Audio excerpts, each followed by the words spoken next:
what profit percent is made by selling an article at a certain price. By selling it at two-thirds of that price, there would be a loss of X percent, 20%. So let us assume any certain price. Let's say the certain price is X, and there is a loss when you get 20%, or this is going to be your price is what? 2 by 3 part of X. So first of all, what we need to find out is the cost price. Cost price is what? It was 80% off because you got a loss of 20%. So it should be what? It should be 80% of cost price, and that is equals to what? 2 by 3 part of X. So by this 4 by 5, so 2 2s are 4. So value of cost price is going to be 5 divided by 2 3 is 6. So this is what? 5 by 6 part of X. So this is going to be your cost price. Now at what price you want to sell it? You want to sell it at a price X. So what is the difference between them? So percentage profit is what? Selling price minus cost price divided by cost price. So selling price is what? X. Cost price is 5 by 6 part of X. This is 5 by 6 part of X into 100. So 1 by 6 part of X divided by 5 by 6 part of X into 100. X काट दीजिए, 6 से 6 काट दीजिए, so that is going to be your 20%. So that is your profit percent. You can also do it with shortcut also, because यहाँ पे percentage given है और percentage ही वापस पूछा है, so you can assume any number actually, but make sure कि आप जो assume करें it should be a factor of 3, क्योंकि उसने कहा है कि 2/3, तो वो थर्ड का फैक्टर होगा तो आपके लिए बहुत इजी रहेगा. लेट्स से जो assume कर रहे हैं नंबर बहुत 60 assume कर लेते हैं, और आपको 2 by 3 part of X या 60 हुआ है, so 2 by 3 part of 60 is going to be what? It is going to be 40. ये 40 जब मिलता है जब आपको 20% का यहाँ पे लॉस होता है, तो आप कॉस्ट प्राइस भी निकाल सकते हो. Cost price is what? 80% of cost price is equals to 40, so cost price is going to be what? 50 rupees. 50 rupees आपका कॉस्ट प्राइस है, आपका सेलिंग प्राइस 60 रुपीज है, तो कितने रुपए का प्रॉफिट हुआ है? 10 रुपीज का प्रॉफिट हुआ है 50 रुपीज पे. So this is what? 20% का आपको प्रॉफिट आएगा. आंसर सेम ही आएगा, आंसर में कोई चेंज नहीं आएगा, but I think this is going to be some easy part. यहाँ पे थोड़ा सा अगर कैलकुलेशन मिस्टेक करते हो, so you might get question wrong. Okay, let's come to the next problem. By selling 9 items, a loss of selling price of 3 items is incurred. What is the percentage loss incurred in the transaction? Okay, so let's say selling price of one item, let us assume that is 1 rupees. So selling price of 9 items is going to be 9 rupees. Okay, in this 9 rupees you got a loss of how many items? So selling price of 3 item का ही आपको loss हुआ है यहाँ पे, तो इसका मतलब आपको 3 रुपीज का लॉस हुआ है. 3 रुपीज का अगर आपको लॉस हुआ है and 9 rupees is there, so what should be your cost price? तो आपका कॉस्ट प्राइस हो जाएगा 12 रुपीज, जब भी आपको 3 रुपीज का लॉस हुआ और आपका सेलिंग प्राइस 9 रुपीज बन गया. तो परसेंटेज आपको क्या निकालना है? लॉस. तो फिर तो बहुत आसान है. 3 रुपीज का लॉस हुआ है कितने रुपए पे? 12 रुपीज पे multiplied by 100. So this is what? 25% आपको लॉस हुआ है, तो आपका फर्स्ट ऑप्शन आंसर आ जाएगा. मैं ऑप्शन ज्यादातर वाले क्वेश्चंस नहीं करता हूँ क्योंकि ऑप्शन से करने लग जाते हैं लोग, तो मैं चाहता हूँ कि इस पर्टिकुलर ट्रायल में हम खुद सॉल्व करें, सो ये ज्यादा बेहतर रहेगा. नेक्स्ट क्वेश्चन पे आते हैं. A man buys oranges at the rate of 2 for rupees 6 and sells the whole lot at the rate for rupees 3 for 7. तो थोड़ा अजीब सा क्वेश्चन है. In the process he gain rupees 20, आपको 20 रुपीज भी इसमें गेन करवाने, पर अजीब सा है कि an man buy oranges at the rate and the whole lot. अब आपको लॉट नहीं पता है कि आप लॉट कितना परचेज किया आपने, तो ये थोड़ा सा यहाँ पे ये वाला ट्रिकी क्वेश्चन है कि यहाँ पे लॉट कितना खरीदना चाहिए. आप जितना लॉट खरीदेंगे आपको उतना ही लॉट बेचना भी है. So make sure that your cost item of cost price और सॉरी कॉस्ट और what item you purchase actually they should be also in the selling part also. So let's start. 2 rupees for 6 oranges और Apple लिख लेते हैं. Oranges वापस zero की जैसे दिखता है. आप भी याद रखिएगा एग्जाम्स में जब भी ऑरेंजेस आते हैं तो मेक श्योर आप उसमें एप्पल मैंगो कुछ भी लिख दीजिए. 3 रुपीज के आपको 7 एप्पल मिल रहे हैं यहाँ पे. नाउ यहाँ पे लॉट अलग है क्योंकि 2 रुपीज़ के 6 एप्पल है, 3 रुपीज़ के 7 एप्पल है। ये क्वेश्चन मैंने इसीलिए लिया है क्योंकि इस क्वेश्चन के अंदर एलसीएम का भी कॉन्सेप्ट अप्लाई होता है। तो यहाँ पे एप्पल इक्वल करना चाहते हैं अगर हम, तो हम क्या करते हैं, तो लॉट अगर इक्वल्स बनाना है तो इसको 7 से मल्टीप्लाई कर दें, इसको 6 से मल्टीप्लाई कर दें।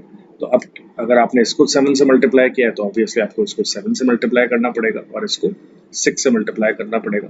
तो अब चेंज होके क्या हो जाएगा, अब हो जाएगा कि 14 रुपीज़ के कितने एप्पल्स मिलते हैं आपको, 42 एप्पल्स मिलते हैं।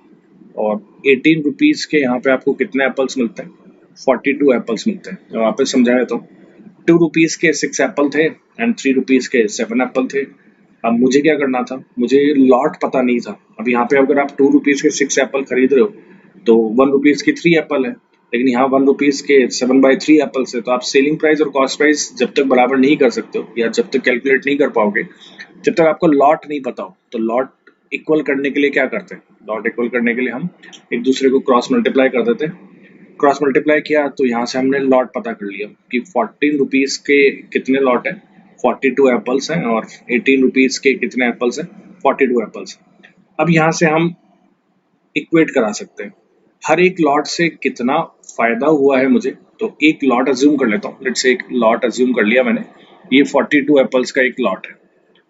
तो एक लॉट से मुझे कितने रुपीज़ का फ़ायदा हुआ है, एक लॉट से मुझे 4 रुपीज़ का फ़ायदा हुआ है। तो अगर एक लॉट से मुझे 4 रुपीज़ का फ़ायदा हुआ है और मुझे फ़ायदा कितना चाहिए, 20 रुपीज़ का चाहिए, तो मुझे ऐसे कितने लॉट खरीदने पड़ेंगे या बेचने पड़ेंगे, दोनों ही सेम है। तो ऐसे मुझे 5 लॉट्स खरीदने और बेचने पड़ेंगे जिससे मुझे 20 रुपीज़ का फ़ायदा हो जाए। अगर मुझे 20 रुपीज़ का फ़ायदा हो जाएगा तो 42 को किससे मल्टीप्लाई करना पड़ेगा, 5 से, क्योंकि ऐसे 5 लॉट्स खरीद रहे हो आप। तो आपने ऐसे कितने ऑरेंजेस या mangoes, what ever you want, apples, कितने एप्पल्स, मैंगोज या ऑरेंजेस परचेज किए थे, तो आपने 210 ऑरेंजेस या मैंगोज परचेज किए थे, ताकि आप जो लॉट है वो आपको इक्वल करना है। So that is really important question, क्योंकि लोगों को लगता है, जनरली लोग क्या करते हैं इस प्रॉब्लम के अंदर कि 2 रुपीज़ तो 1 रुपीज़ का 3 एप्पल्स और ऐसे करके सॉल्व करने लग जाते हैं, तो वो लॉट निकाल पाएंगे। वहाँ पे सेलिंग प्राइस और कॉस्ट प्राइस जो है वो जब ही निकाल पाओगे वो गैप 4 का, जब आप उस लॉट को क्लियर कर पाओगे। क्लियर है? तो मेक श्योर कि आप वो लॉट जरूर निकाल लें। ठीक है, ये सब क्वेश्चन थोड़े से मॉडरेट हैं। तो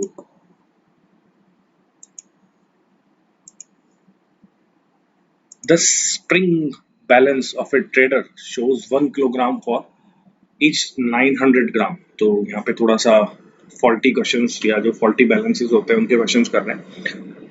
तो फाइंड द प्रॉफिट और loss percent if the trader marks up the price by 10%। चलो सब बाद में देखते हैं। ऐसे क्वेश्चंस के अंदर आप याद रखिएगा, सबसे पहले आप 1 ग्राम का वैल्यू निकाल लें in terms of cost price and terms of selling price also.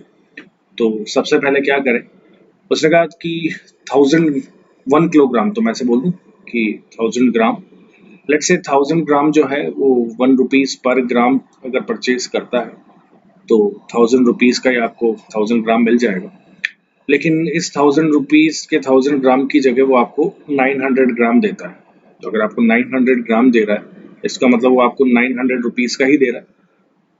ठीक है, लेकिन उसने ये कहा है कि इस 1000 ग्राम का जो प्राइस है वो 1000 रुपीज़ नहीं है, उसने इसका भी 10 रुपीज़ इंक्रीज कर दिया है या 10% इंक्रीज कर दिया है। तो 1000 का 10% कितना हो जाएगा, 100 रुपीज़। ये 100 रुपीज़ अगर उसने इंक्रीज कर दिए हैं तो अब आपका आइटम कितने का हो गया, 1100 रुपीज़ का। तो स्टोरी क्या है, पूरी स्टोरी ये है कि आपको 1000 ग्राम वो बोल रहा है और आपको कह रहा है कि वो 1100 रुपीज़ का है।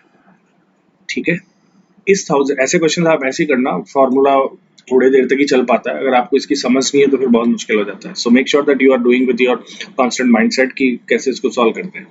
सो 1000 ग्राम 1100 रुपीज़ का, इस 1000 ग्राम में एक्चुअली है 900 ग्राम, और 900 ग्राम का कॉस्ट प्राइस कितना है, एंड दैट इज 900 रुपीज़। तो इस 900 रुपीज़ तो उसकी जो कॉस्ट प्राइस हो गई, और आपसे कितना ले लिया उसने, 1100 rupees.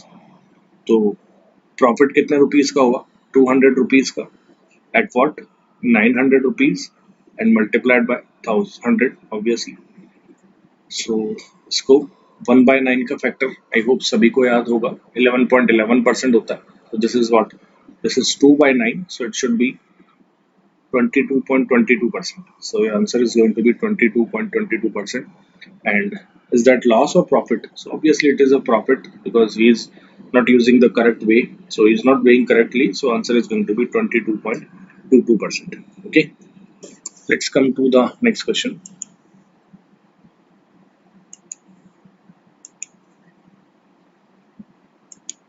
The entrance fees to the parking lot is 1.50. When fee was lowered, the number of users of parking increased by 50% and the collection increased by 25%. By what amount in rupees was the entrance fees reduced? ये question इसीलिए है क्योंकि इसमें percentage given है और वापस percentage के terms में अगर वैल्यू पूछा है तो let us assume the entrance fees to the parking lot is 1.50. The entrance fee is 1.50 है. Let's say how many people are entering there. So let's say कि जितने भी number of persons है जो उसके अंदर आते हैं. So let us assume P peoples are there and so total value earned or money earned is going to be what? It is going to be 1.5 P and this is what your collection. Okay. Now what happened? The number of when fee was lowered, the number of user of parking increased by 50%. So this parking जो जितने भी लोग थे peoples they are increased by 50%. So can I say that is 1.50 of P? P का 50% बढ़ गया है तो इसका मतलब P का कितना परसेंट हो गया है? It is 150% of P. So this is what 1.5 P. Okay. And the collection increased by 25%. Okay, so we don't know that today what is the fees incurred there, but what was the collection yesterday or day last time is 1.5 T and that is increased by 25%. So can I say that is 125% of this one? So what should be the fees now actually? So 1.5 fee से 1.5 p काट दीजिए 125 upon 100 is what 1.25. So your fees is going to be 1.25. Now what is the question? By what amount was the entrance fees reduced? So by what amount it is reduced? 1.25 p. In our earlier part it was 1.5. So by what amount it is reduced? By 25 paisa it is reduced. So your answer should be first option, that is 0.25 paisa is reduced. Okay. So let's come to the next problem. A man sells a bicycle at a gain of 10%. Okay. Had he bought the bicycle at 10% less and sold it at rupees 132 less, he would have still gained 10%. What is the cost price of the bicycle? Okay, I think it's a bit there's a lot of languages given to us. So let's start. Let's start. Cost price is going to be C. So a man sells a bicycle at a gain of 10%. So 1.10 of C is your selling price. Had he bought the bicycle at 10% less, okay, had he bought the bicycle at 10% less, so let's say अगर वो इसी का ही 90 मैं कहूँ कि 0.9C पे अगर इसको परचेज करता, ओके, और वो कहता है कि sold it at rupees 132 less और इसको स्टार्टिंग से 132 रुपीज लेस पे अगर सेल करता तो he would have still gain 10%. चलिए तो एक काम करते हैं फिर 1.10 of C minus 132 minus अभी कॉस्ट प्राइस कितना है इसका, so you can say that is 0.9C divided by 0.9C into 100 is equals to what? It is going to be your, ऐसा करने पर आपको कितना परसेंट का प्रॉफिट हो रहा है अभी, तो 10% का प्रॉफिट हो रहा है, यहाँ से आप जीरो हटा दीजिए तो आप यहाँ पे 1/10 बन जाएगा ना. इसको सॉल्व करना है तो I think 1.10C minus 132 minus 0.9C is going to be what? It is 0.2C minus 132 divided by 0.9C is equals to 1/10. Now further आप इसको ऐसे मूव करा सकते हो कि 0.2C divided by 0.9C minus 132C divided by 0.9C is equals to 1/10. And now what? Let's multiply this number, or you can also, this is what, this is 2 by 9, this is 1/10, so 2 by 9 minus 1/10 is equals to 132 upon 0.9c, 0.9c का decimal हटा के यहाँ 0 लगा दीजिए.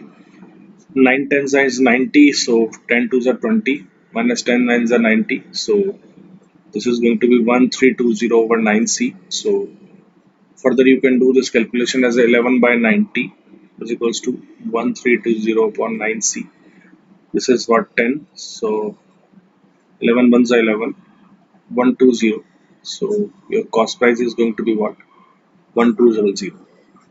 So in this particular question, why I picked this question, because many times you will get these type of problems. So what you need to do, you just start with some basics, that let's say this is cost price, this is selling price, then this put this, then put this, and then make sure that this separation part is important actually. So make sure कि आप ये वाला part जरूर use कर रहे हो. इसके अंदर क्या होता है, इसके अंदर आप डिनोमिनेटर को, जो आपको नंबर चाहिए उसको आप अलग कर लीजिए, अदरवाइज आप जबरदस्ती कहाँ पे एलसीएम बना के, and then you are going to make question bit on harder part. Okay, so let's come to the next problem. This is a good question actually. A trader gives a discount of 10% on the list price of goods. Okay, so let us assume mark price of this numbers or goods is M. Okay, he gives a 10% discount, so selling price is going to be what, 0.9 of M. Further, to every fourth customer who enters his shop, he gives an article worth rupees 592. Okay, so if each article cost him rupees 500 and he makes a profit of 20% on his investment after selling 80 articles. Okay, so then the markup percentage of the list price from the cost is. Okay, so let's say this is cost price, and what we need to find out is that what is the percentage markup actually. That is on later part. 10% is given discount to each customer, and how many customers are there, 80 customers is there. So what is your total selling price is what, 72 times of M. Okay, and M is what, mark price of that particular goods, you can say any article. Now what is the CP actually? CP part is what, he gives each fourth customer a article of 592 rupees. Okay, so how many people will be there in 80 visitors? So there should be 20 people in this 80 visitors who is getting free article, and each article is costing him as 592 rupees, and obviously these 80 articles are costing is what, 500 rupees. Okay, so that is his what, cost price, and that is his selling price. Now still he makes a profit of 20%, so it's still making a profit of 20%. So that is actually frame based question. This is really important question. Selling price minus cost price divided by cost price into 100, and that is equals to what, 20, or you can say 20%. So this is 1 by 5. Now further you can put in this value, SP upon CP minus CP upon CP, इससे ये काट दीजिए, so that is 1 equals to 1 by 5. SP upon CP minus 1 उधर जाएगा, so 1 plus 1 by 5 is going to be what, 6 by 5, so that is 6 by 5. Now what is SP? Let's put the values straight away now. What is SP? 72 times of M. And what is your CP? Let me calculate the CPs as well. 20 यहाँ से common ले लेते हैं, so this is 592 plus 20 common लिया तो यहाँ 4 बच जाएगा, so this is going to be what, 2000. So this is going to be 20 multiplied by 2592 is equals to 6 by 5. 5 से 4 काट दीजिए, then what, 6 से 12 काट लीजिए, यहाँ से 4 से 3 काट लो, 3 8s are 24, 3 6s are 18, and 3 4s are. So your mark price is going to be what, 864 rupees. Okay, now what they ask you कि mark price का वैल्यू आ गया है 864 rupees, cost price जो था वो कितना था, 500 rupees.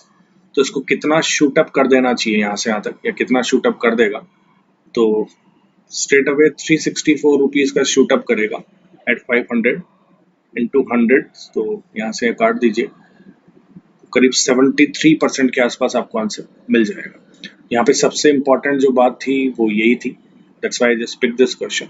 I want to teach you this that this is the calculation part. अगर आप इसको नहीं करते तो ये क्वेश्चन बहुत लेंदी हो जाता है and you are not going to get the answer. So make sure that you are doing these steps. These are the important. These are the important. These are the strong. Whenever you get a question of profit and loss, make sure that you are using this trick. So it might be really helpful for you. Okay.